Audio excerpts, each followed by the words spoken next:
good to see all of you and to have you here and a part of this today. A couple of announcements. I need stories and I need pictures. We are in the final stages of putting together the report to the nation, which Peter Weiner, who writes for The Atlantic, is actually writing the publication, and John Bridgeland is organizing uh, that, and he's asking for pictures and stories. Lexi's been collecting a number of these, and she's probably been in contact with you, but anything you can do that would help, that would be appreciated if you could get those to us uh, from your sites. Also, I want to recommend a book written by a Dutch historian called Moral Ambition. It's probably backwards on the screen, but this book is really one of the more powerful books I've read on community organizing. And it's a um,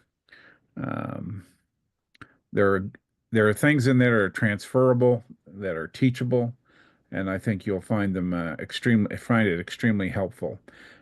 He wrote another New York Times bestseller called Of Humankind, but he integrates good sociology, good history. He's actually a historian, and good theology. But there are some very practical suggestions from that book, and so I want to recommend that to the group. Um,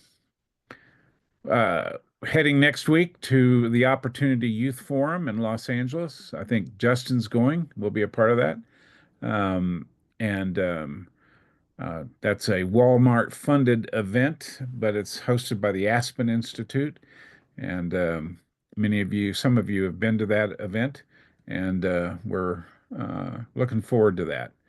And meeting with a couple of donors on the way, too. So it'll be a good trip. We leave tomorrow. So we're driving, road trip. So uh, we listen to books on the way. Well, I'm excited about today's webinar. Eric Mills is here and with Thrive out of Eastern Kentucky. We've been working with Eric off and on for more than 10 years, probably. And From Martin County, Kentucky, where Lyndon Johnson launched the War on Poverty in 1964. The war continues, and it's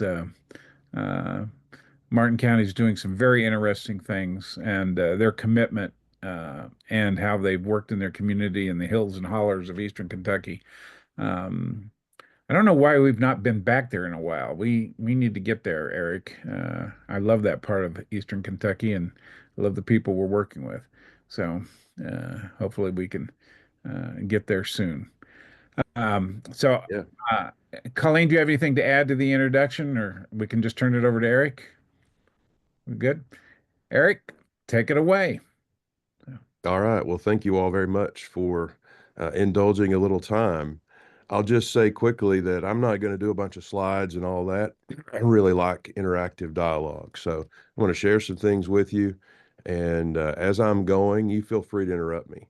My goal for this conversation would be one that we can share and learn from each other.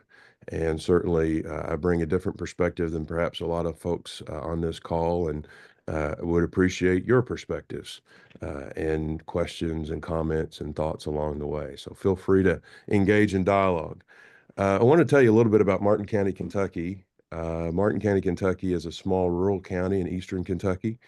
We are in the Appalachian Mountains, squarely central Appalachia. Um, Rightly or wrongly, based on the data, some would call us the armpit of Appalachia.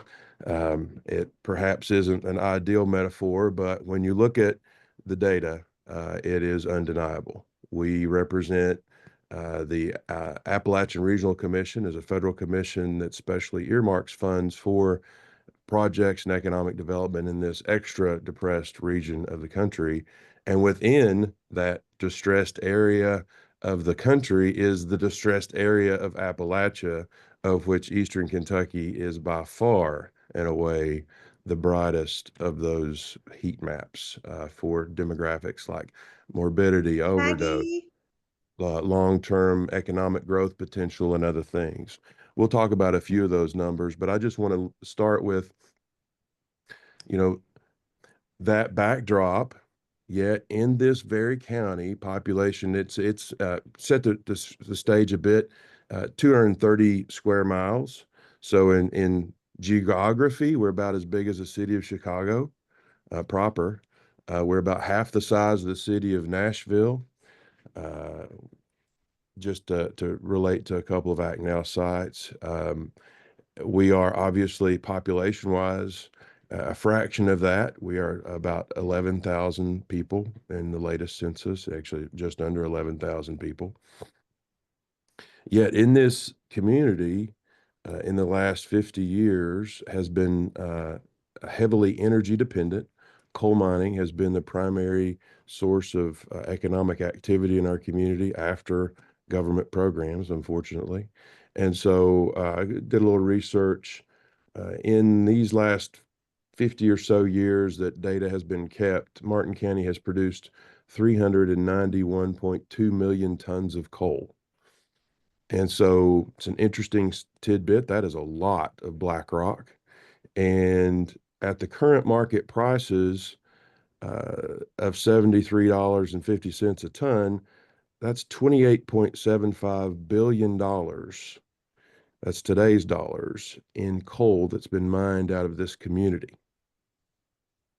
Let that sink in. $28 billion of economic resource that's been harvested from this community.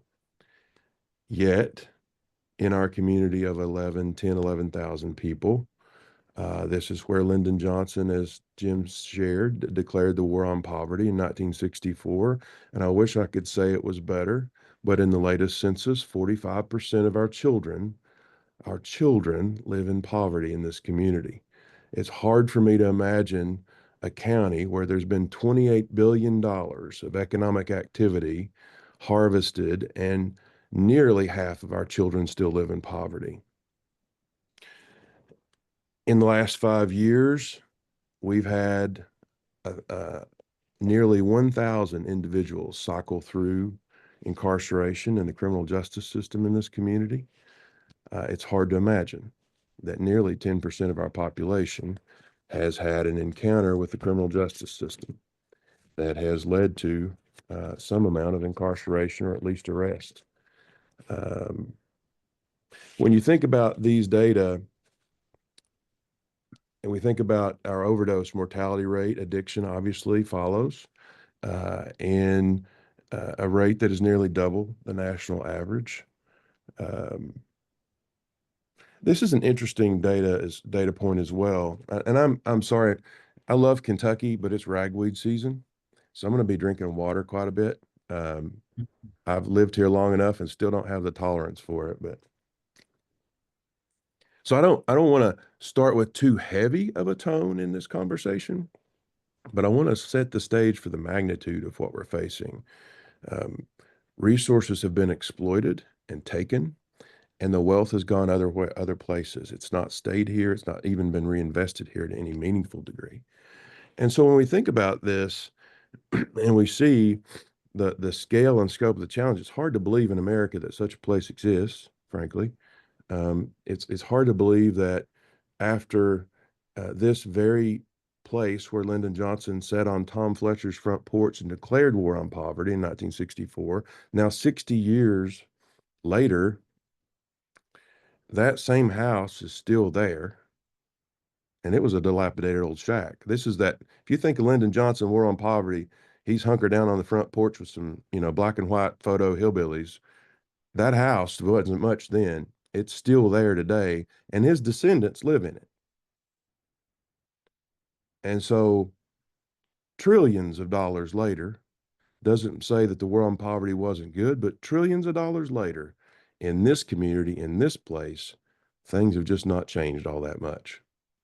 Now, we have free lunch, we have Head Start, we have lots of good things that we have uh, Title I funding for education. We have good things. I'm not to say it was all bad, but when it comes down to a fundamental analysis of what Martin County is, That's where we find ourselves. And so it was a tough place to grow up. Uh, I will say as well, in the 2000s, when coal began declining because of environmental pressures and market pressures, and then in 2010, there was a very overt effort to regulate our way out of a coal dependence for energy. Um, we can debate the merits of that, but it was abrupt and substantial, and it devastated an already difficult environment for people to live in here. In our community and in our region, we lost over 10,000 coal jobs, direct coal mining jobs, in a span of about 3 years. And that doesn't include the economic trickle impact of those jobs around restaurants and garages and oil change shops and convenience stores and all the things. And so in 2010, 2011, this was a very, very difficult time. Unemployment rates were astronomical, and wealth left our community. What little bit of wealth we had left our community. And so when we look at Martin County today and in that time, we said, look, we've got to do something. It was coming up on the 50th anniversary of the War on Poverty in 2014. And we said, this is a good time for us to say to the world, to God and these witnesses, we've the best efforts of man and government have tried to facilitate a solution here. But at the end of the day, our problem is deeper. Our challenge is greater than any individual can solve. And so we gathered as a community. We called upon a brighter opportunity that only God could create. And we declared as a community that we were a God community, that we were going to invest our energy, time, and talent in faith and in compassion and in caring and in implanting some semblance of hope in our people, because it was at that time a very hopeless place. There was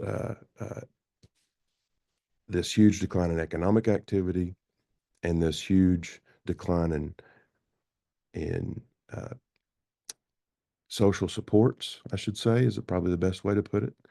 At the same time, there was a huge increase in the need because of this decline in coal for addiction treatment, because addiction was increasing remarkably.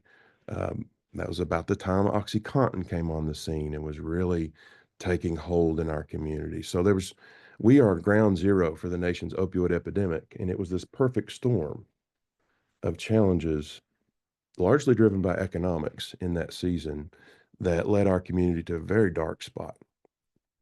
And so we turned to faith. We began an initiative that said we can do better, we can find better, but we're going to have to make it. We called upon the resiliency of our people. And that's the one thing about Eastern Kentucky, is that we've often been down. But as a people, we are some of the very first pioneers in this entire country. Everyone's probably heard of the Cumberland Gap, Daniel Boone and the whole story, right? When you cross the mountains, the Appalachians, you're going to go west. And to go west, you got to cross it. And Daniel Boone charted that path of innovation, of pioneering, of a spirit of survival. And so that's where we found ourselves,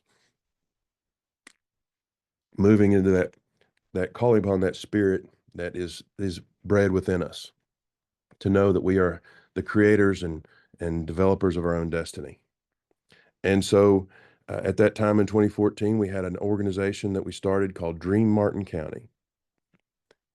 That's where we met Jim and Colleen. Dream Martin County. Where there's a place of hopelessness, a light lives in a dream.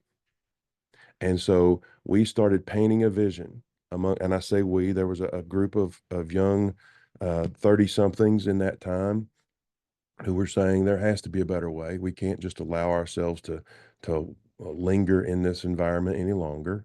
And so Dream Martin County started off with this large community gathering, and we invited all of our school kids and all of our workers, and we closed our government offices, and we united as a community.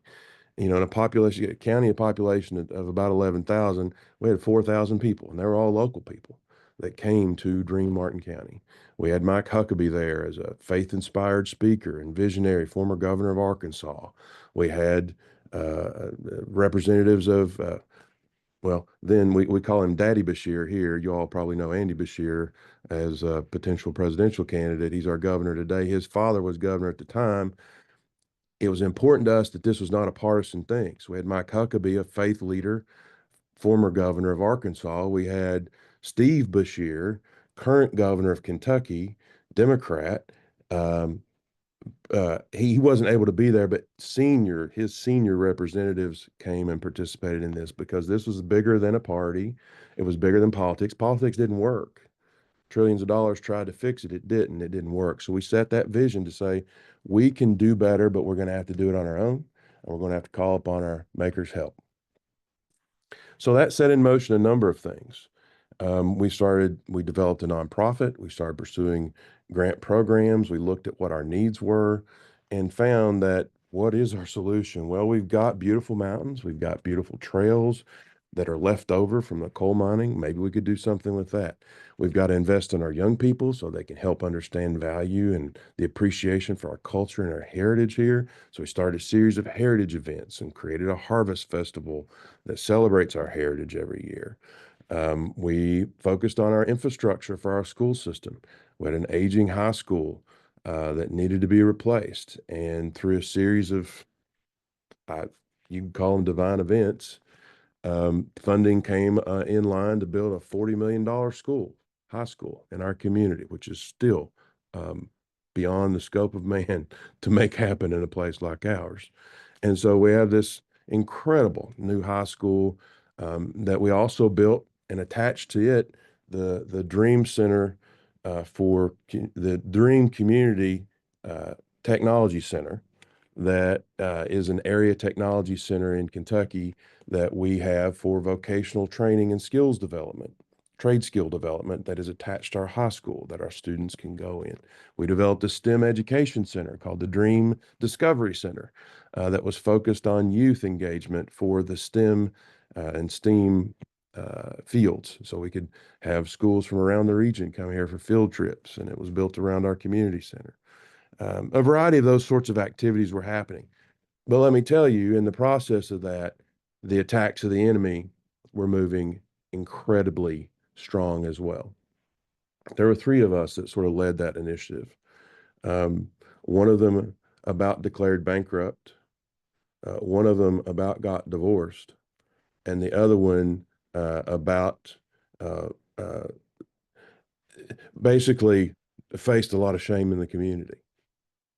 And so the three of us struggled incredibly through that season, and it about died uh, until, and I'll credit Jim and Colleen, until along comes ACTNOW in about 2019, 2020, that conversation started. And so in the meanwhile, oh, one of the other creative things I meant to mention during our season of upswing is we created an addiction treatment business called Addiction Recovery Care. Grew like gangbusters because the need was so huge here. And one of the three of us, that was one of the ones that had such a challenge, uh, built that business and worked on that. So along comes Jim and Colleen. They hear about the addiction treatment and some of the other things, and we keep in touch, of course. And we say ACTNOW comes along and says, we're really interested in listening to the community and understanding the needs of the community through breaking bread and listening sessions and things of that nature. And it wasn't something that we had formally undertaken. Um, just quite frankly, when your needs are so great, that's sort of first world problems, you know? And so we appreciate a listening session up to that point, and the value of it. But what's people going to talk about? The economy and jobs, right? But the value of ACTNOW's approach here was it focused our energy around these marginalized populations. And while some of us who are very civically active and engaged might have thought we understood the perspectives of those folks, I mean, population 11,000, how much, you know your neighbors, you think you do. But it's amazing what happens when you pull these folks together intentionally, purposefully, and safely in an environment where they can share their thoughts. And through partnership with Mount Vernon Nazarene University, we were able to come together for a research project that studied those voices. And we had a number of different cohorts, from those living in public housing complexes to those with prior experience in incarceration, those that were justice impacted individuals in some level. We dealt with the faith community, we dealt with the police community, and law enforcement. Uh, it was a very insightful study. And so, what we began to understand is, while we appreciated, and so we have a formal report in 2021 that was issued, that opened our eyes to some bias and opened our eyes to some assumptions that we had wrong. And so, if nothing else, it certainly affirms the ACTNOW model and approach. And I want to be clear about that, that you'll never go wrong by listening to your people, even if you think you know what they're going to say, because you probably don't always, even in a small town like ours. And so that came together, and we learned in that report that law enforcement, not surprisingly perhaps, had a bias, but we didn't appreciate the level and degree of cultural bias that not only related to people in addiction, the people with the tattoos and the people that are vaping and the people kind of walking the street, right? But the people that were shutting the doors, even in the faith community, to those very people they said they wanted to serve, the grocery stores, managers, following people down the aisles as they're shopping, things like that that we didn't really appreciate. And so it gave us a moment to pause and realize that when we are living in a community, even a small one, perhaps more so because we are a small one, and we learned that just based on your last name, you could be subject to that bias in this community because, oh, you're one of them, you're one out of that bunch, as they would say around here. You're one of those. And those labels getting assigned to them, when those same people needed help or needed access to resources, they were the least equipped to receive it. Let me say that again. The very systems that the government and our community had set up to try to help people who needed it, unemployment, social security, disability benefits, SNAP benefits, all that, they were the very people who were afraid to access them the most and had the largest barriers to access them. And so we began reflecting on what our solution and answer to that could be. So in this time frame, one of our three partners, for the sake of names, I'm Eric. I'm one of the three, Dwayne and Tim. Tim, Dwayne, and Eric.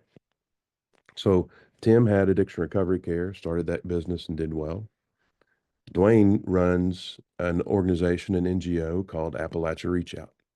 It's a faith-based organization that has existed in Martin County for over 50 years as a missionary type of organization based in churches out of Michigan. There's a wonderful founding story there I will save for another time.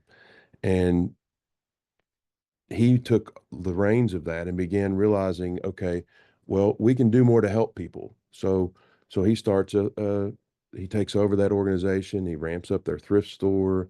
He ramps up a food pantry. He starts ramping up dramatically the mission teams that are coming to volunteer their time and labor, both for community projects and in individual homes and renovations that individuals in poverty may need support for, and really showing the love of Christ to people. And he's a pastor, and he's done a phenomenal job with that.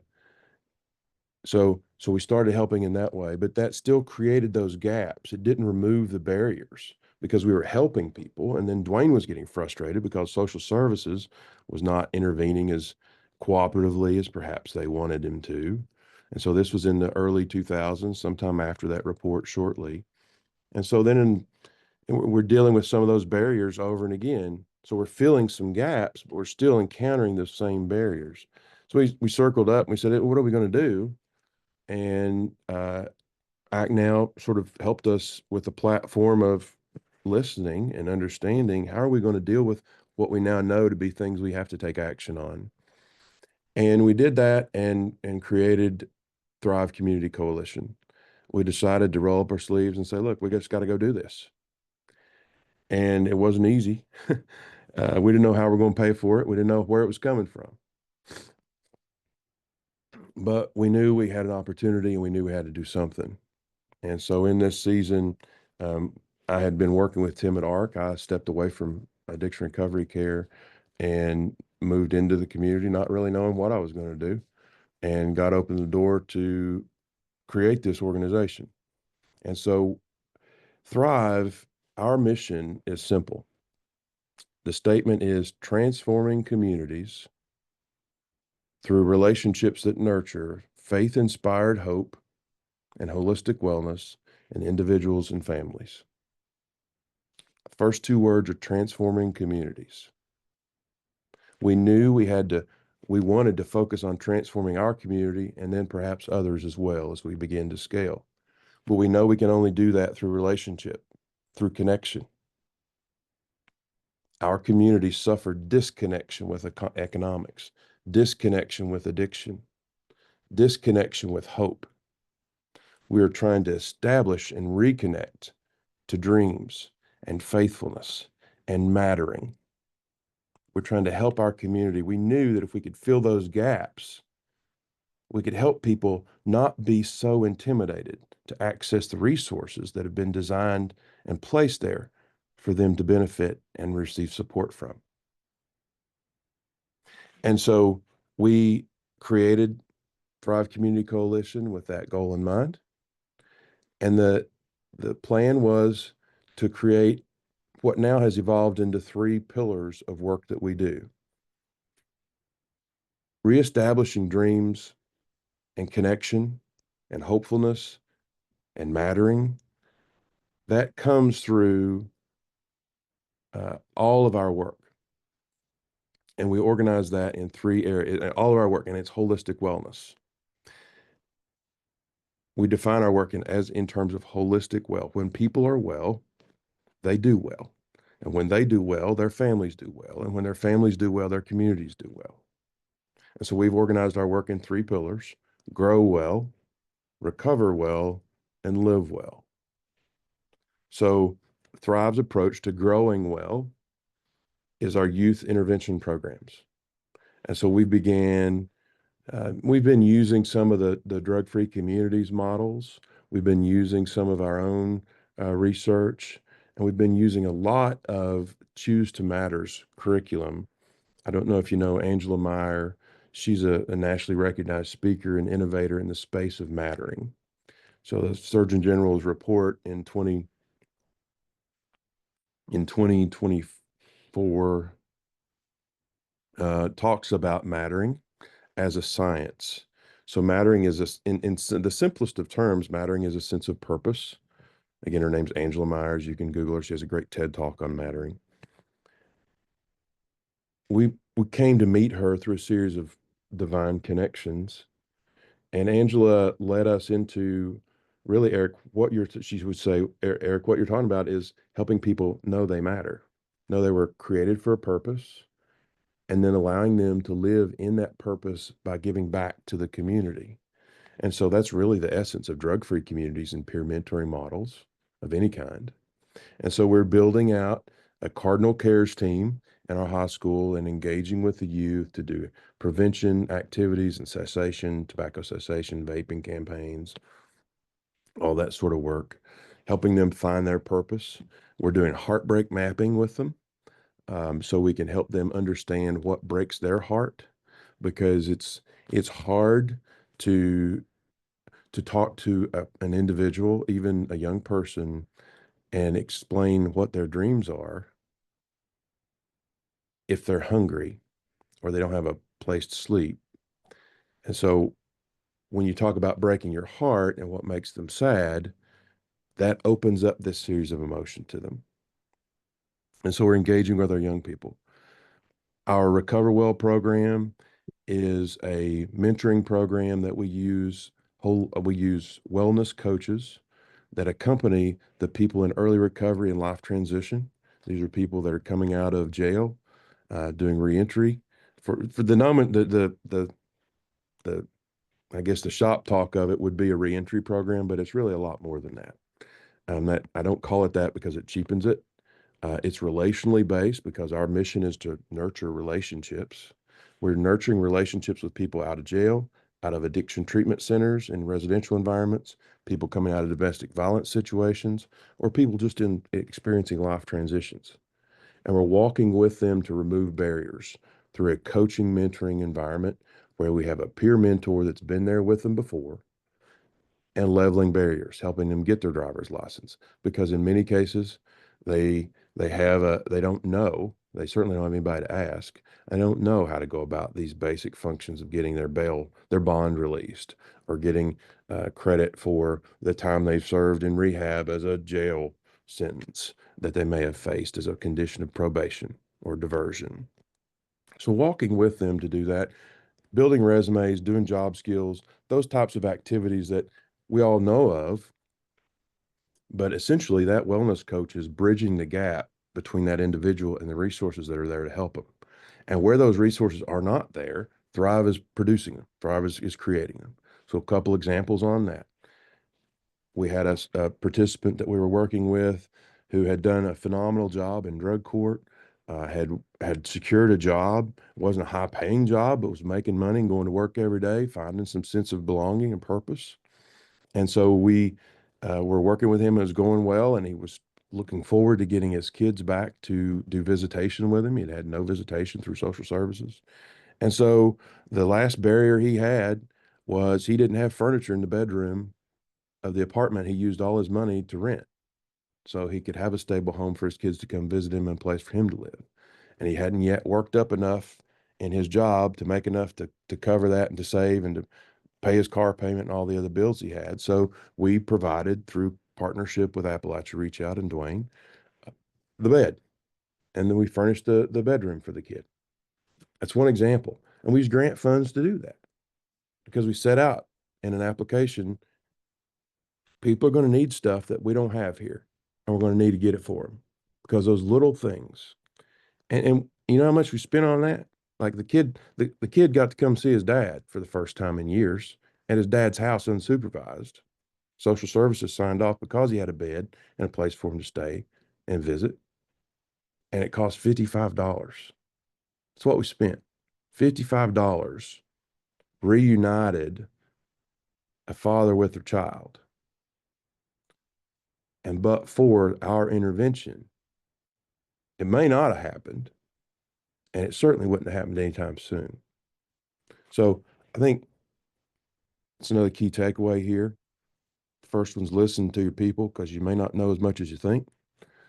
The second one is it's small barriers.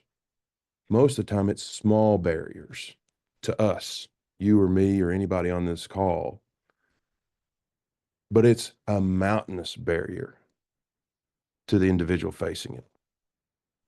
I refer to it frequently as those people coming out of treatment and drug rehab and people coming out of jail and facing these transitional circumstances. They're standing at the edge of a cliff that overlooks this valley of vulnerability. And they're trying to ease their way down that rock and not step on the loose dirt. But one misstep and they go sliding into a deep, dark place they may not come back out of. I don't have to tell you all, with fentanyl and all those types of things, our overdose rates are increasing. And in Kentucky, fortunately, this past year, we made some progress. But after COVID, we had a really tough time. And with the fentanyl and the ways that that's a real thing. And so that valley of vulnerability, we're helping people navigate that. Because even if they make a misstep, somebody's got to hold their hand, walking with them through it, navigating their way through those, what we would view as small barriers to help them increase. Now, one of the key things that we use to measure this is a self-sufficiency matrix.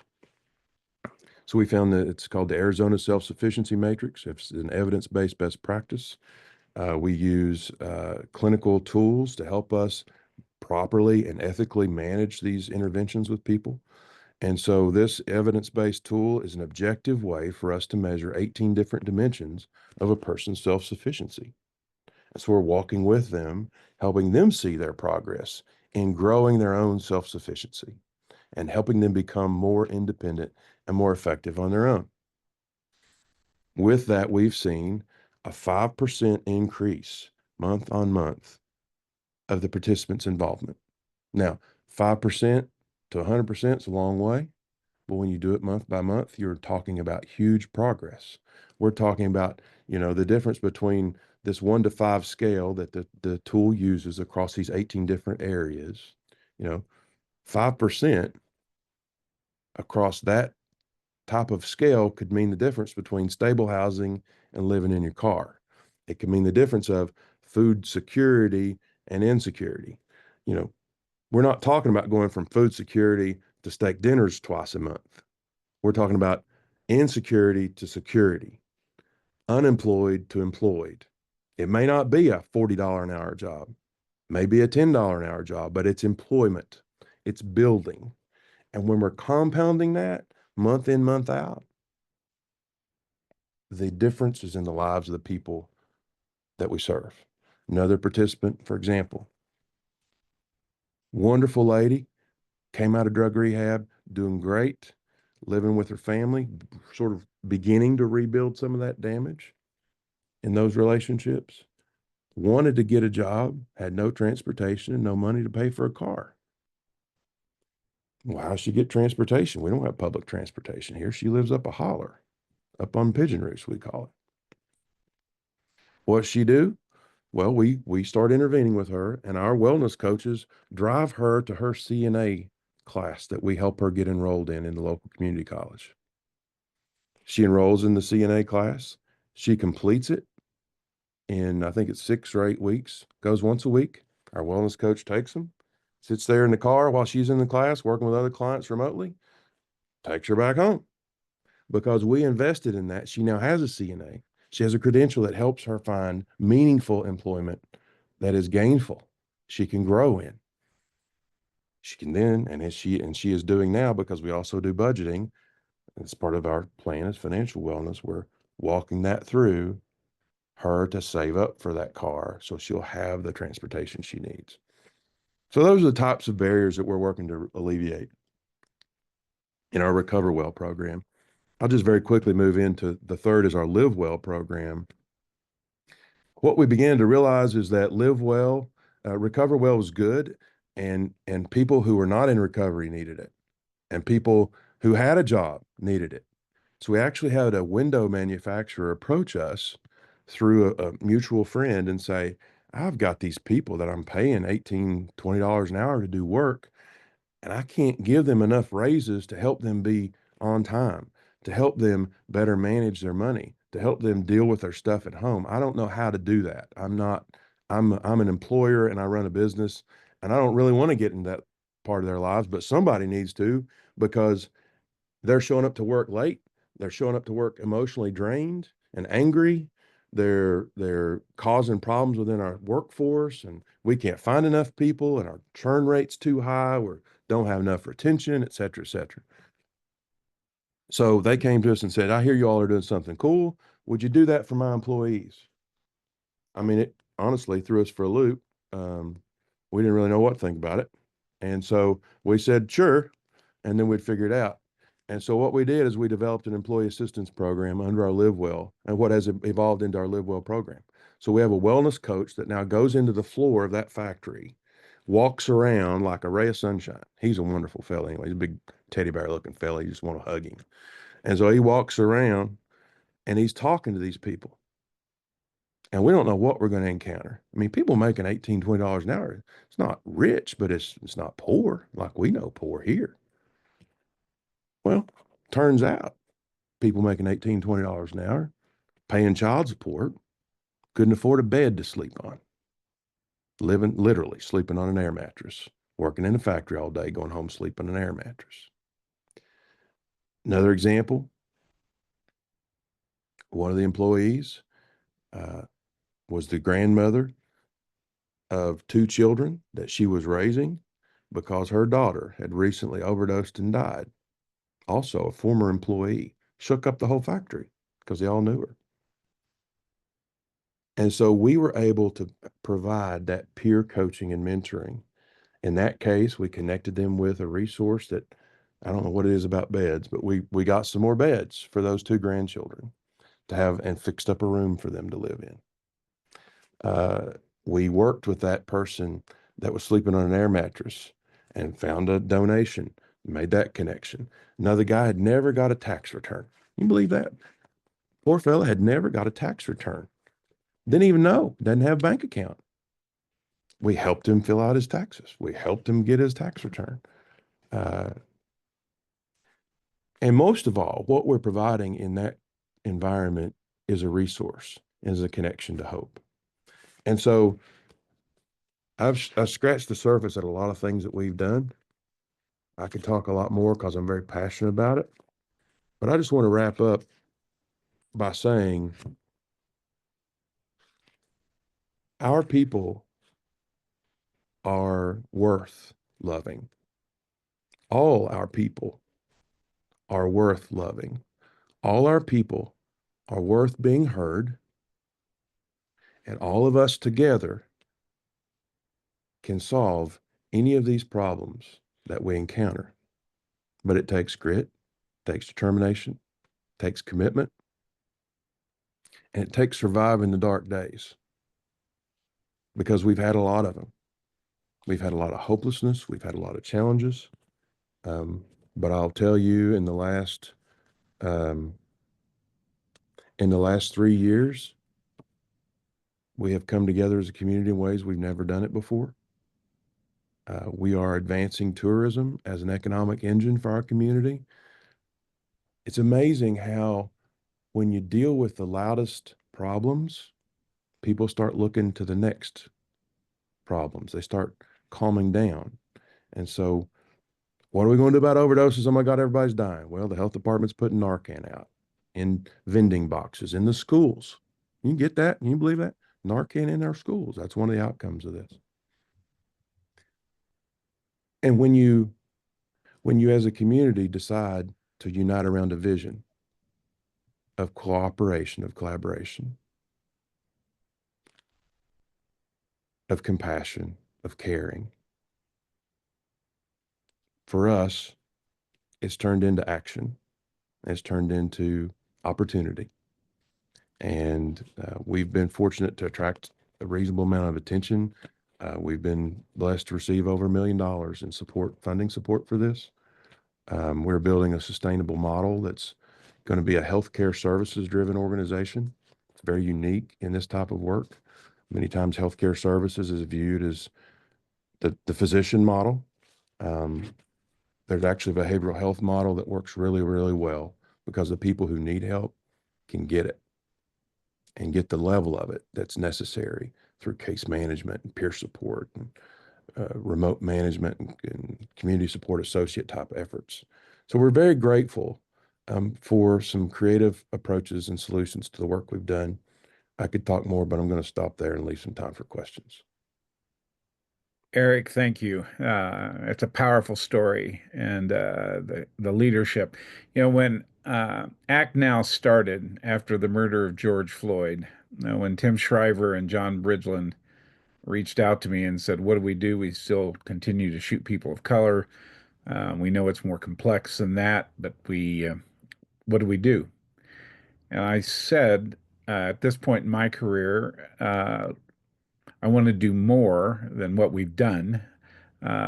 We had facilitated 11 different task forces on police reform, and I wanted to listen to people that are not usually invited to the table. And I don't want this to be an urban project alone. I want it to be rural. I want it to be tribal. And we had done some work in Martin County years ago with Eric and Dwayne and around the Dream Initiative. And I said Martin County would be the rural model. And they have become that in terms of the way they have organized and brought people together. Um, and related to that, as you were talking, Eric, I was thinking about a new partnership we're forging with a group called Frontline Justice, which is a group that looks at community justice workers, much like we do community health workers in this process, where we put people in communities. to do that kind of work. Community justice workers are employed, they're hired, they're not lawyers, but they're able to provide legal interventions or and help people get everything from their driver's license to navigating how they get their Social Security checks. It's really an exciting group, and it's part of the suite of programs under the Office of American Possibilities, which ACTNOW is one of those areas. And all of you will be hearing more about Frontline. The director of that program lives and works in Alaska, but interesting enough, she's from Utah. And we were able to meet her last week here in Utah. And speaking of Utah, let me just very quickly, before we go to questions, introduce Susie Mills. Susie is from Ogden, Utah, and they're our newest Act Now site. We're going to be onboarding them in the next couple of weeks. And she runs a program called Youth Impact. Colleen and I attended their gala event. Utah has a lot of galas. And so we went to their gala event. Over 500 people attended. It was a fun night around St. Patrick's Day. They've raised a lot of money. They do some amazing work with youth and one of the strongest youth programs I've seen in a long time. And so we're glad to have Susie on board, and we look forward to getting to know you, Susie, and you getting to know our other sites. So I appreciate you being here today. Any questions for Eric or any comments? Colleen?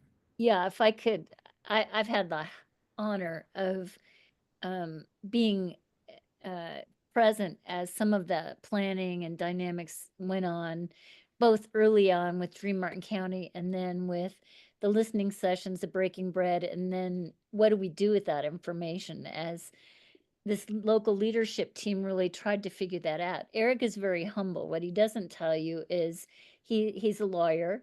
He's a former prosecutor for the county. He is now the director of the health department for Martin County. What they've done is in Martin, because it's a small enough environment, they are redesigning how government works as well. So Thrive is their nonprofit umbrella to do many of the things that can't be done within the system, but their vision has been to connect the dots. How do we do case management in a way across all of the different systems that exist so that individuals get a full holistic approach to their recovery, to their ability to function, to their healing and wholeness. And this idea of you heal the individual, you heal the family, you heal the community. So I just can't. What you've described is very relational, and that's the power of it, but it's also intentional and it's systemic. And they have recovery coaches in the courtroom. The county prosecutor's totally on board as part of the Act Now planning team. She was one of the key individuals. That one of the first things that they did with Act Now was place somebody who'd been in recovery, achieving her social work degree as the case manager, setting up and convening all of these different agencies to figure out how do we do a better job of working together? How can we share information around working with these families and individuals that keep recycling through the system so that we break the cycle? And so they've got the commitment of the systems that they have to do to work with as part of this. And because they're so connected and so invested and they've created this common vision for the community, they're able to do that level of infrastructure redesign and recreating what government looks like, what services look like, so that they accomplish what the community wants to have happen. And Eric, I don't know if you want to just comment on that side of things. Yeah, sure. First, thank you for your kind words. We we view ourselves as an integrator and an innovator in our community.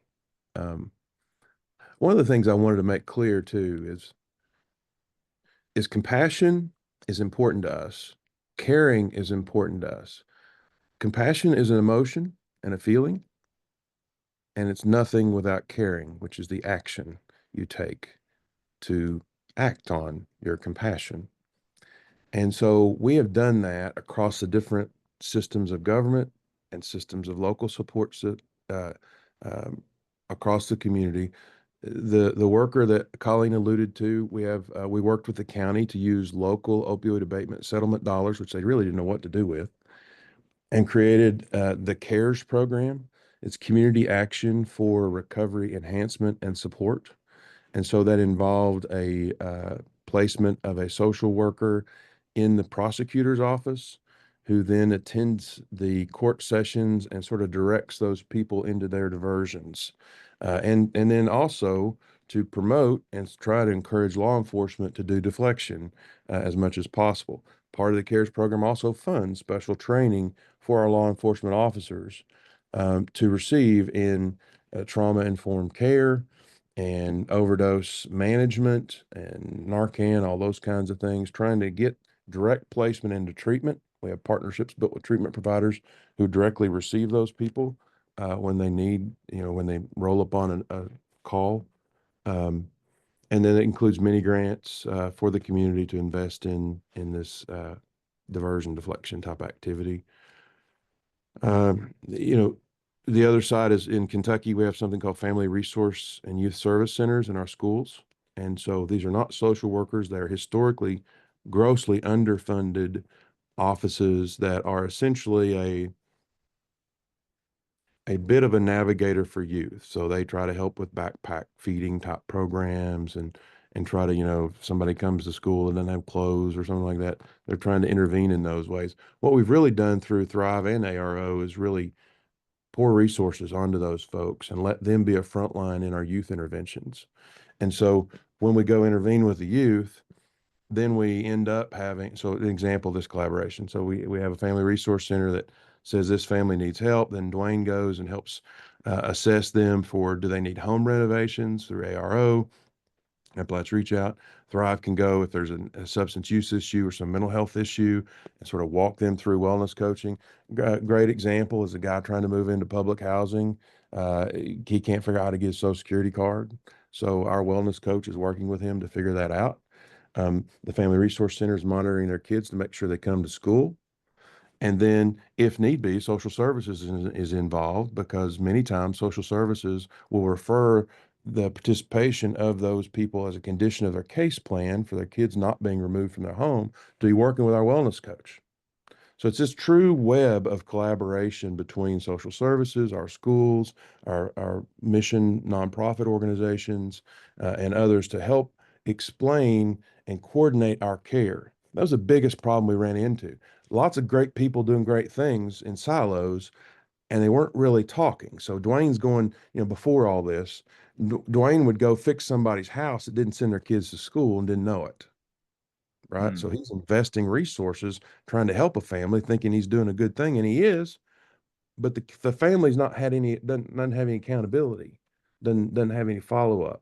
And so we're now coordinating that effort across this umbrella of resources in our coalition. Eric, you're going to love this book, Moral Ambition. What it outlines in terms of the work that communities can do and how we organize. Also, let me mention Corey Cassell's on the call. He works with Thrive. He's been on our calls and participates. He's probably one of the worker bees that makes it all happen. So, Corey, we're glad you're here. Any other questions for Eric? Yeah, Justin? Yeah, Eric, thanks so much. Really inspiring and impactful, the work you're doing. So thank you. My question's about, it's clear that you've built a team and an organization really that is good at listening and then creative problem solving. And I guess what I'm wondering is if you've got any thoughts or suggestions for how you've been able to build something like that that empowers people to be those problem solvers, but is able to do that at some sort of a scale and is also able to do that in a way that, to your point that you were just making, takes care of the handoffs. So, one person solving one problem, but also connecting with these other resources and actually being able to pass those cases and those challenges down to the next person that might be able to help.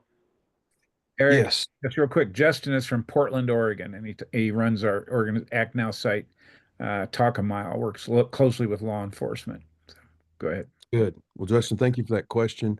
It's a fantastic question.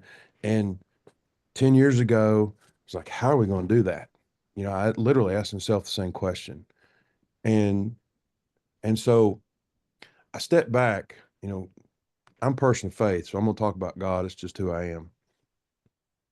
I believe every experience we have in our life is a part of God's plan for your life to help you know and prepare for what your real assignment is.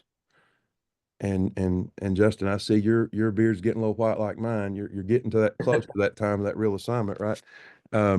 And so for me, part of my past experience was I scaled a nonprofit nationally.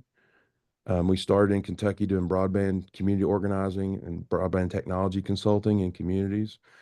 And so in 2008 through 2014, we scaled that organization to 33 states from Kentucky. And so it's fascinating to see how you replicate and how you build systems and scale. Um, ARC, as I mentioned, addiction recovery care grew rapidly.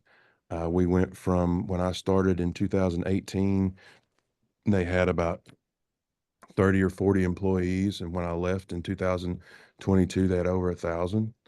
And so treating a few dozen people to a few thousand people in a span of 2 to 3 years. And so what I've learned about scale is that you have to have systems that drive it.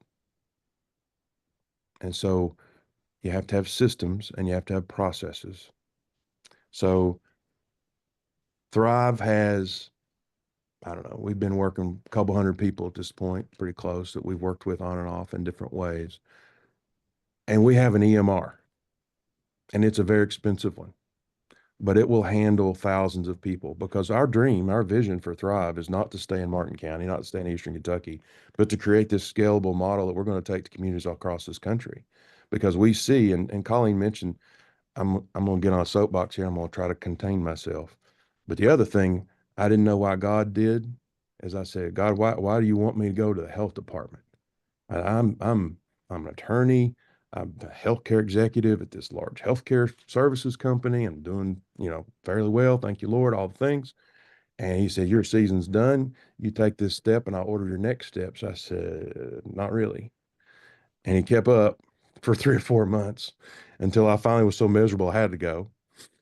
Stepped away, and he comes to me and says, okay, I told you I'd order your next steps. Now your season is healing and preparing for the transition. I didn't know what that meant. Long story short, we come back around to this time we're at today. The health department opens up position here. I didn't want to be a director of the health department. My wife was like, well, Eric, you need a job. It's been 6 months. Our spouses speak the truth to us sometimes, Jim, whether we like it or not. Yeah. Especially when we're married to strong women, right? And so I said, fine, I'll apply. If it's Lord's will, we'll have it. I'll go do the interview. Well, I got the job. And so it wasn't long after here, I started researching, oh, well, this is what public health really is. We're talking about public health.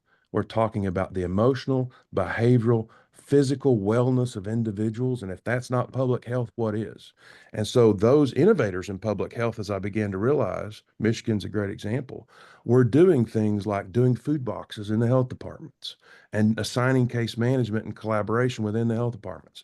So I believe, and then I started researching it more. And so Houston, for example, is a large city, and I know they're an ACTNOW participant. Their health department is doing a version of Thrive in Houston. So I'm convinced part of this is in rural communities that have limited resources, they've all got a health department. I'm convinced I'm here because we're going to scale this thing out into health departments and community organizations across the country. And so to answer your question directly, when you think about what you do, I would encourage you to look at your systems, to look at your processes, and to build and maintain your culture. Because systems and processes without culture lose impact and lose feeling and lose purpose. And so for me and our work, culture has been what has drawn us.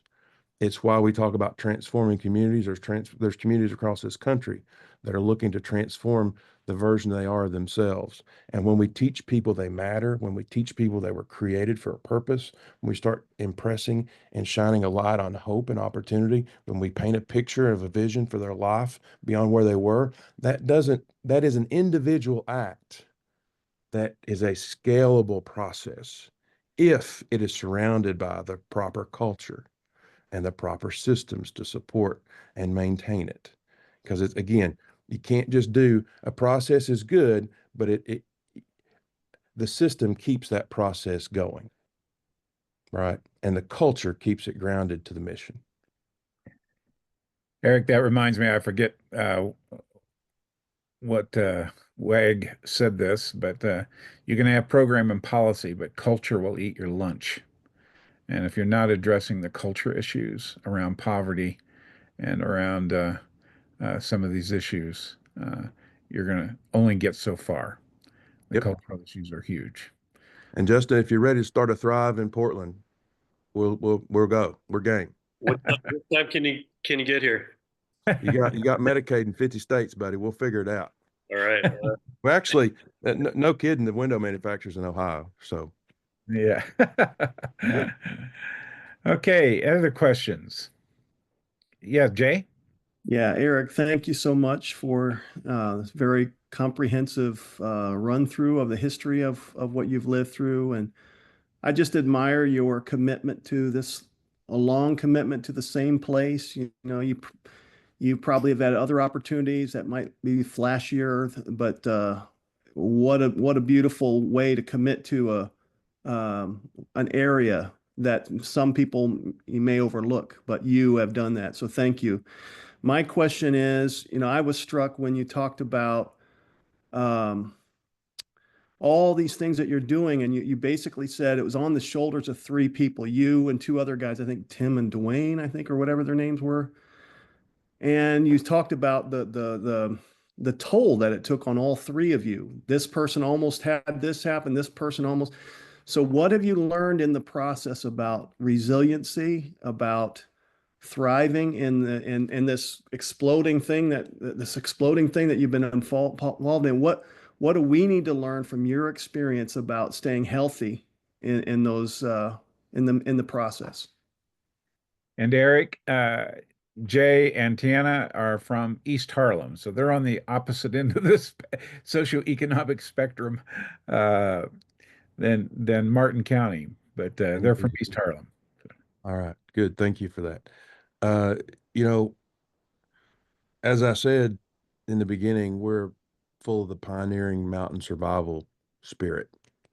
And I think those that are called to difficult work, God created with a bit of that spirit within them. And so resilience is absolutely, well, it's been tough. I mean, there's been times that we've almost given up over and again, and we don't have any money. How are we going to pay for this? Um, you know, the vision and the desire and just frankly, the tug at your heart is overwhelming, and can be overwhelming. Um, you know, I could tell you all the things you already know about life balance and about, you know, protecting what's important. All I can tell you is for me, as I said, I'm a person of faith. I'm just going to talk about it. Jim, I hope that's all right. Um, the Bible talks about something called the journey of sanctification. And I will tell you,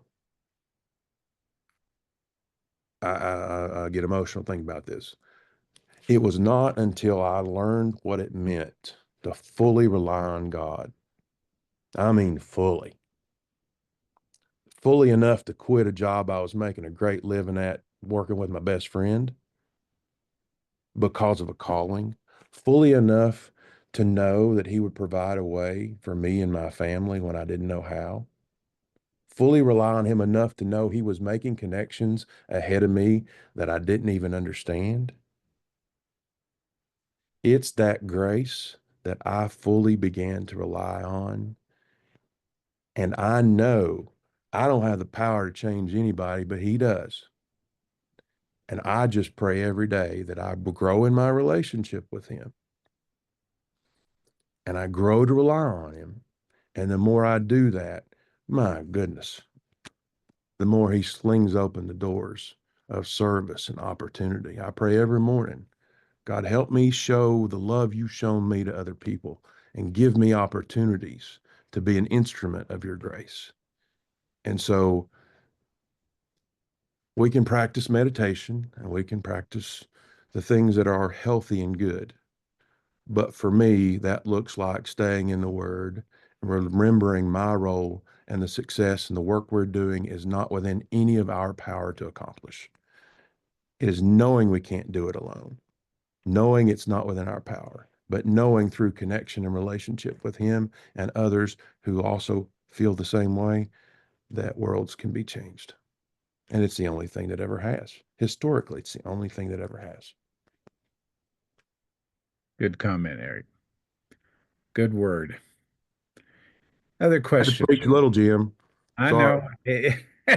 I would expect nothing less, and I'm glad you did. So, I also have a question if I can ask. East Harlem's coming in strong today. So mine is a little, I'm coming at it from a different perspective or question. We just came, and I'm sorry I was late, but we just came from a legislative breakfast that was, all of these NGOs, nonprofits from Harlem and East Harlem meeting together, and there were all these conversations, and it was great conversation. But I sat in the back and I thought to myself, there are all these organizations doing amazing things.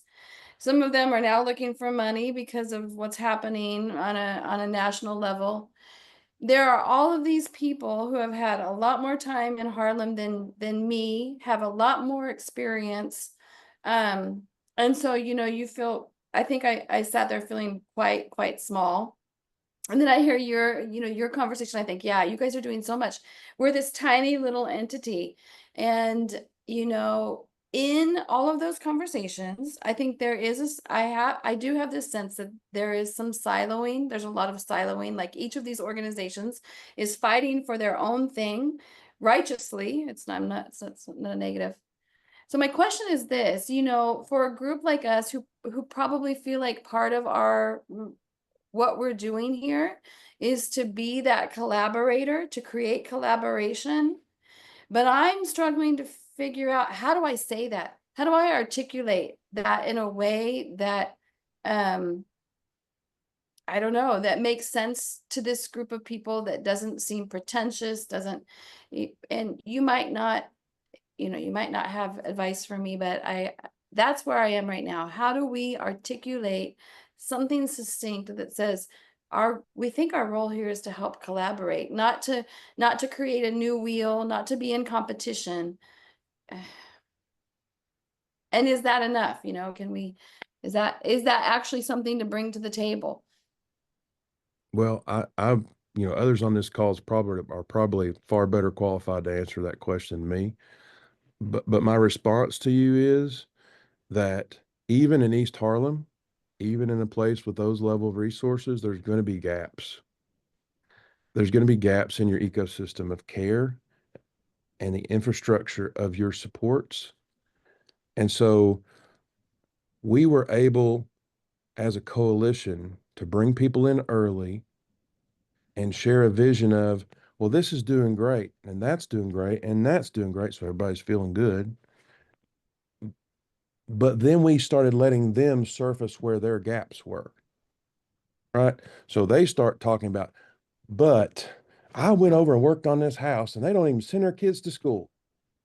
And I found out, you know, so we sort of facilitated a series of listening sessions, conversations within the stakeholders in the community where they could help share the things they were doing good in, right? Because everybody's doing good work. There's a lot of people doing good work. Let them feel good about it.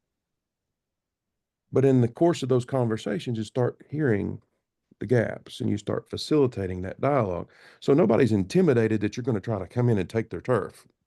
And look, this is going to get worse as resources get tighter. So, prepare for that. But I think it's important that you help folks feel empowered, that you're going to be that facilitator, not from the beginning, but that role naturally emerges. Well, somebody needs to control the air traffic here. It's a big deal in New York, as I'm hearing these days, right? So somebody needs to do the air traffic control because we see what happens when we don't. Services are duplicated or overlapped, or there's people that get left in the middle. I'll tell you the other part, and I didn't emphasize this in my talk as much as I should have, is we put the person in the center. Because at the end of the day, we're talking about an individual person of limited capacity, economically, perhaps mentally, intellectually, that if they could navigate it on their own, they wouldn't need any help. So put the person in the center and let's look at where their needs are not being met, fill in the gaps as an organization, and facilitate the gaps across the gaps for those that have that work they're doing already. Eric, that reminds me a book, Aid on the Edge of Crisis or Chaos, where he talks about complex adaptive systems that no individual, and we tend to fund and we tend to program around silos. We have education funding to deal with education. We have health funding to deal with health. We have criminal justice funding to deal with legal issues. The fact is that individual, that person that you're talking about, lives in a complex system where their lives are touched by all of those. And the need to bring people together and to program and to listen to the complexity of their lives and to respond to that complexity, where the person is the center and understand that they live in this environment that is challenging. And it's not based on this grant or that grant, based upon the silo in which it funds, but really it's a holistic approach. And what I think, to follow up on Tiana's question, do you think, based on your experience, I mean, you're a county of 11,000 and you're reaching out to other counties. Uh, I forget how many people live in East Harlem, a million at least, um, and going up, that it's easier to do what you're doing in a smaller context versus a large urban environment, in terms of bringing those people together to address those issues. Because I know that I've worked largely in urban environments, and I have story after story of how various interventions have redeemed or saved lives, but how those then change systems so that they are able to respond holistically. And so I'm wondering the difference between a rural environment versus an urban environment. Well, I'm reminded of the old proverb about how you eat an elephant. You Yeah. know, um, whether you got a million or 10 million, Yeah. there are 400 million people in this country, among who there's a significant slice that need this sort of help. Mhm. So I think I would encourage you, Tiana, to think small, because when you think small, you have impact, and impact always wins. Impact will always win. When you're making a difference, people want more of it. Yeah. And I want to encourage you to think about this notion of coaching and case management, because you can't keep a person in the middle, bouncing them from person to person to person. They have to have a relationship of trust, and they have to have somebody they know who's in their corner that they can text at 2 o'clock in the morning if they need to. And that coach is that person for us. That is the person that is the extension, the physical representation of that mission. It's for that individual to know that somebody's in their corner. Yeah. In Oklahoma City, they call them justice navigators. They are people who are able to do those interventions. Designed really, it's a deflection program designed to keep young people out of the criminal justice system. And where a coalition of service agencies are able to respond, and they have individuals. And Oklahoma City is a good sized city, and they're able to do those kinds of interventions.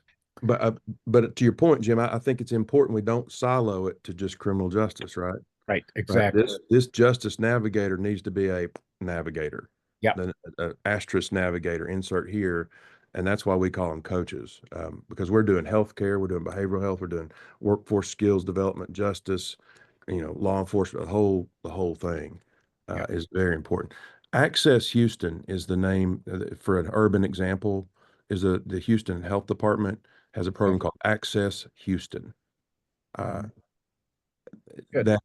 that might be a more direct example too.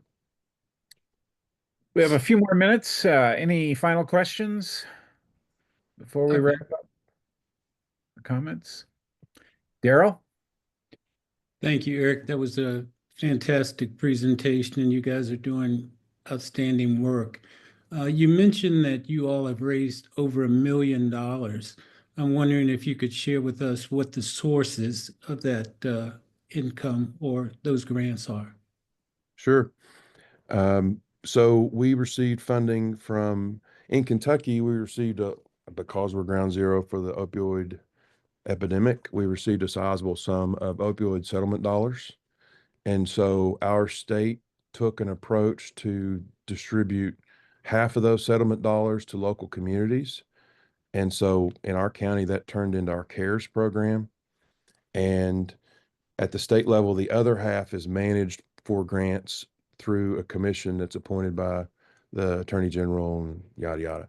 And so that commission has a grant program that we've applied to, and we've received about 700,000, just over 700,000 from that across 2 grant cycles we've received funding for.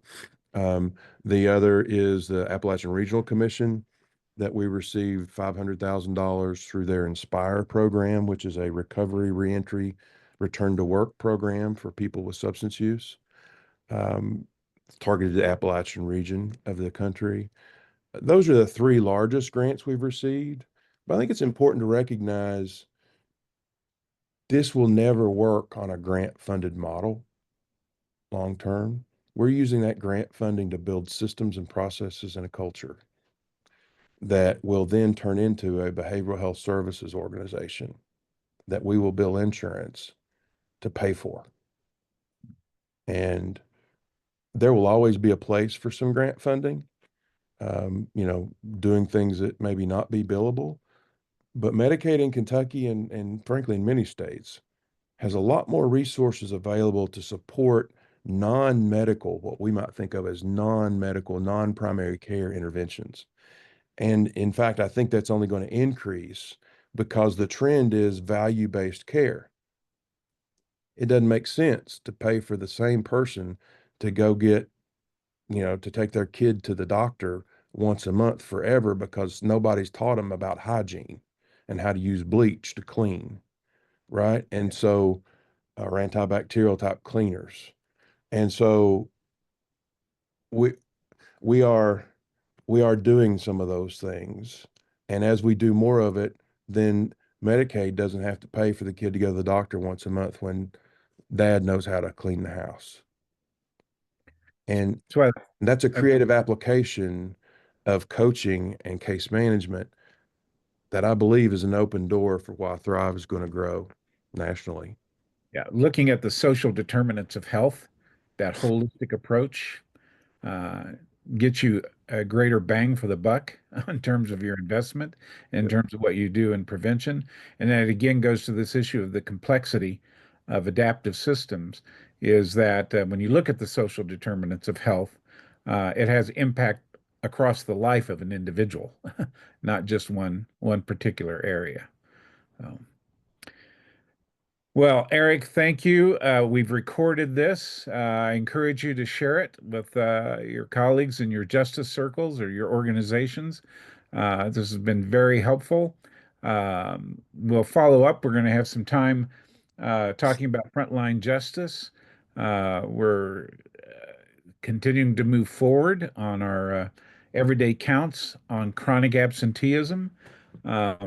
And we want to just remind you, share your stories and pictures do that as soon as possible, as we are in the process of trying to finalize this report to the nation. That's going to go to major foundations and also to Congress. We've got some champions in terms of people waiting for this report. Walmart is particularly anxious to get the report. And so I am so proud to be a part of this initiative and appreciate the work each and every one of you are doing. And excited when I hear these stories. It's puts wind in my sails. And Eric, thanks for your work and your leadership.